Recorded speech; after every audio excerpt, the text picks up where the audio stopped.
Coba dari sebelum kita wudhu itu cuci tangan dulu.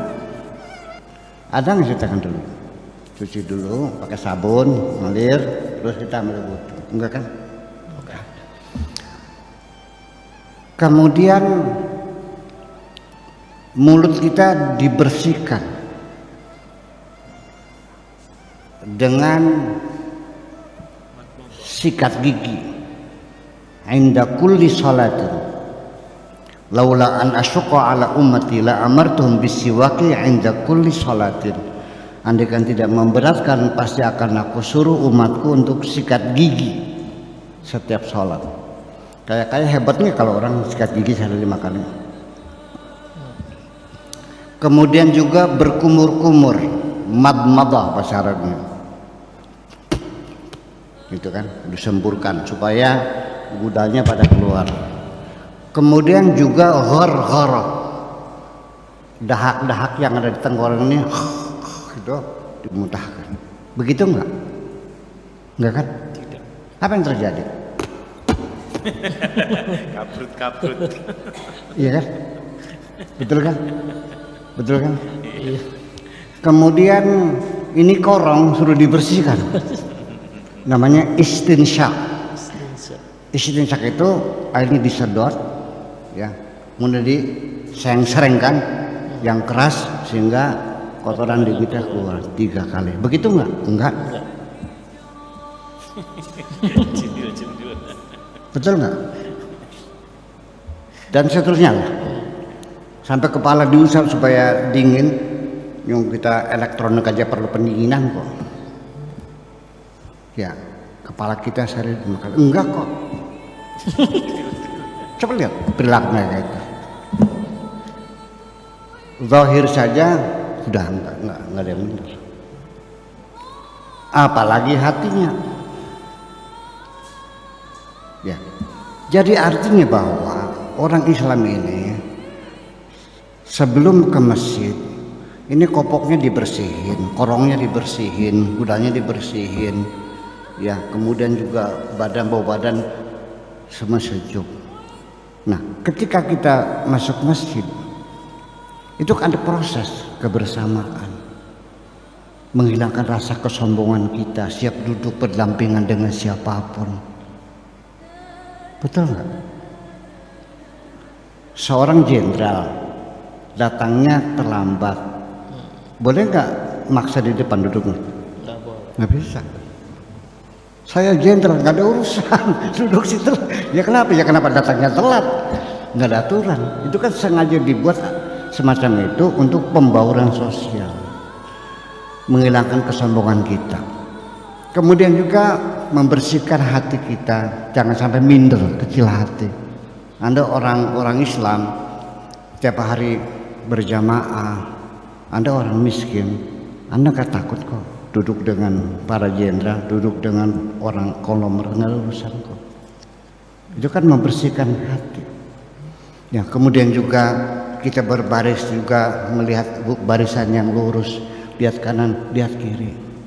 Jangan makan sendirian, lihat tetangga kanan, tetangga kiri udah makan belum. Kita yang lurus. Kemudian juga kedisiplinan kita bermasyarakat, tidak boleh mendahului imam dan seterusnya. Itu kan latihan-latihan untuk membersihkan hati kita. Jadi artinya bahwa kebersihan lahir, kebersihan batin ini satu paket, seperti hardware dan software. Kalau badan kita tidak bersih, artinya badan kita ini kotor. Kenapa kotor? Di situ banyak terdapat ada kuman-kuman, ada bakteri, ada virus, segala macam kan. Betul nggak? Yang menimbulkan penyakit. Nah, kalau hati ada nggak? Ada juga kuman-kumannya, hati juga sama. Bakterinya ada. Ya, virusnya ya ada. Yang komputer aja kena virus kok. Komputer kalau engkau sering pakai berselancar ke situs yang nggak benar, kemasukan virus nggak? Nama apa virusnya? Trojan kan?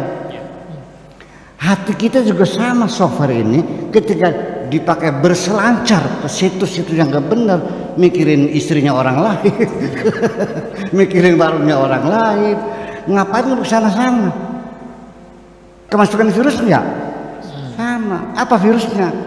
Ada hasud, ada dengki, ada iri, ada putus asa, ada kecewa, ada marah, ada dendam. Itu virus-virus semuanya. Dan bisa membuat badan kita jadi sakit. Percaya. Nah, itu dibersihkan lahir batin. Jadi jangan hanya lahirnya saja bersih. Ya muka saya pakai make up, alisnya tebal, pakai maskara, pakai shadow, tapi kencingnya nggak cebok, gimana tuh? Iya, ya, orangnya cantik tapi hatinya kotor. Nah, jadi ketika hati kita banyak mengandung virus, apa yang terjadi?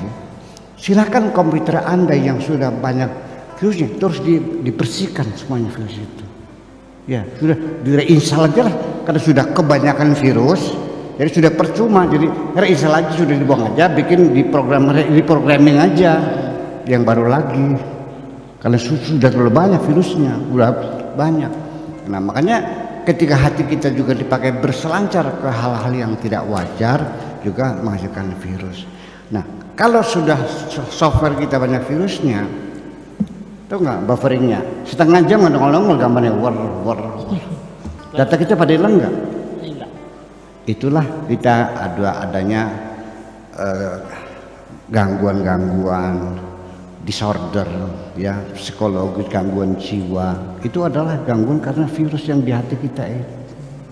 Kita mudah marah, kita mudah tersinggung, kita punya praduga yang buruk sama orang. Kita kalau sampai bipolar, ya, wah banyak banget lah ceritanya. Ya, dan itu terhingga bahwa nanti justru malah penyakit jiwa itu lebih banyak ragamnya dari penyakit fisik berakhirnya. Dan semuanya indikatornya hampir sama, mirip-mirip aja. Saya kira kita perlu bebersih, menjaga kebersihan bukan hanya zahir saja, bukan badan saja, tapi juga hati kita bersih. Satu contoh, ketika tetanggamu bikin warung lagi, sembako lagi, saya nanya, kenapa Anda tersinggung? Kenapa Anda marah? Karena Anda menganggap dengan adanya tangga itu bikin warung sembako akan mengurangi rezekimu. Itu penyakitnya, ya kan? Karena Anda merasa bukannya lebih dulu.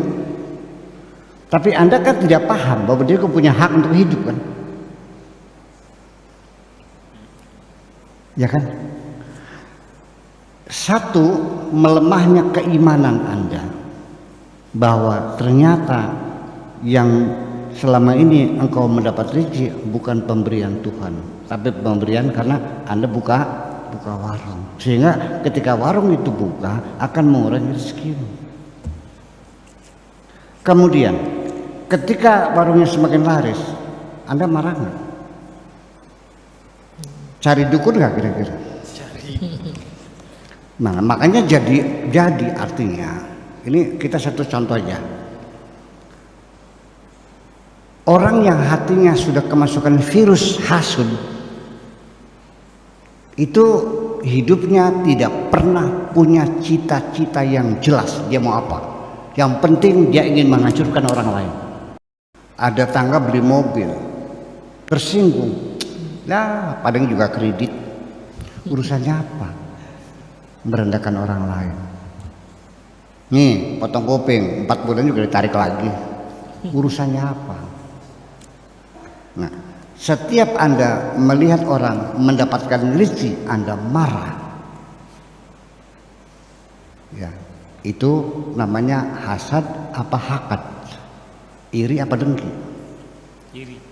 Iri. Tapi kalau dengki, ketika ada orang lebih kaya dari Anda tersinggung. Itu bedanya. Ya, sangat beda sekali. Ada orang rezekinya lancar, Anda tersinggung, itu iri. Tapi kalau ada orang melebihi Anda kayanya, tidak boleh, itu namanya dengki. Makasih gitu. Ya Rasulullah, ya Nabi, laka syaf